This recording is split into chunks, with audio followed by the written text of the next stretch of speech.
Smith household appeared to be all calm and peaceful despite what had happened just mere days before. The Smiths were no strangers to strange occurrences. They had to throw out a singing refrigerator that had been with the family for years. Apparently that fugly slut's name was Miranda, and she was sleeping around with Johnny's dad. Miranda went bye-bye because she also tried consuming the family cat. Jonny was only 0.75 to 6 years old. The bitch barely knew how to walk, and he was already fighting an uphill battle with baby depression. Jonny had started eating his feelings. He turned to sugar to ease the pain. He would sit in front of the cupboard eating handful after handful of sugar until one day Jonny ate too much.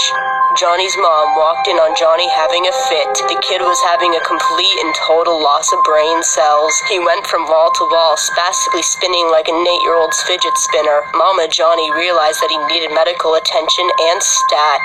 She quickly went to go get Papa.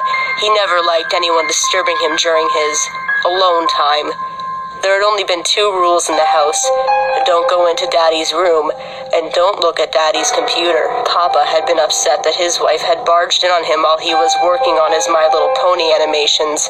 His wife was speaking nonsense, but nonetheless, he decided to go check on their child. He was completely horrified to see Jonny laying on the floor, foaming from the mouth.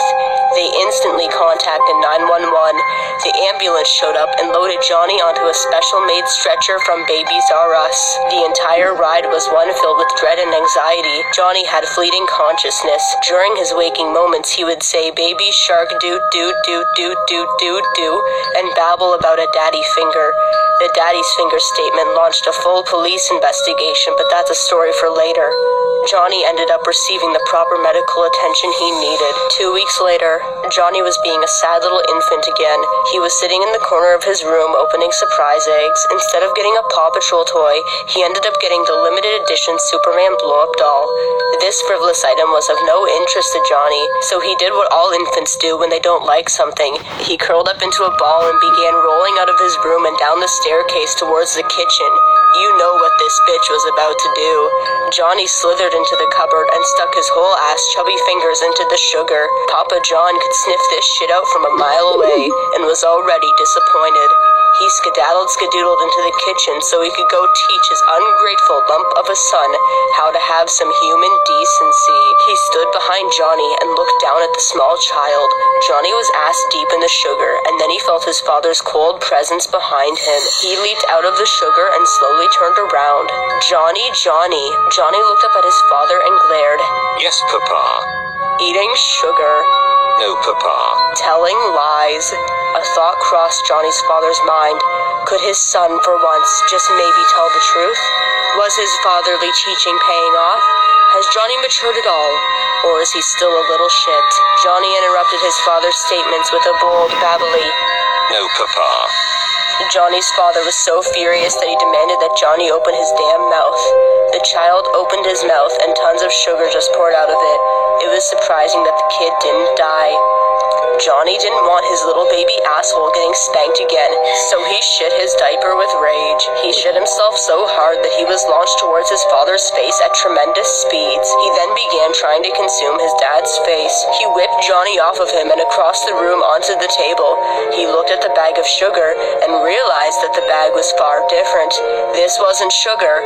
This was Coke. He immediately called 911 and blamed his wife for giving the child drugs. She didn't receive a fair trial. As soon as the jury received word that she operated a kids' toy channel, she was found guilty and she got the spicy electric chair treatment. Ho had it coming. Now Papa John lived all alone with his demonic child, and quite frankly, he was terrified. Jonny never stopped taking sugar. He had developed a serious addiction to the substance, and that is no joking matter. Sometimes Jonny would turn his head all the way around and spider crawl on the ceiling. Papa John spent most of his time locked in his room doing work as to not disturb the child. As he was watching behind the meme, he heard his son scream from the kitchen. The house went completely silent. Jonny said in a beckoning tone. Reluctantly, Papa proceeded towards the kitchen. As he stepped in there, he saw Jonny, and nothing looked off about him.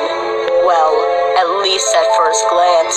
Something seemed different about his eyes, though, as if there was something different deep down, as if the child in front of him was wearing a mask. Papa. Yes, Jonny. Jonny grabbed a huge tub of sugar from behind him and opened the lid. Would you like to eat sugar? No, Jonny. Telling lies? No, Jonny. Jonny began to lift the tub of sugar above his head and walked closer to his father, examining him. Open your mouth. Before Papa could say a word, Jonny kicked his father in the pee-pee hole and made him bow before him. He groaned as he was in agonizing pain.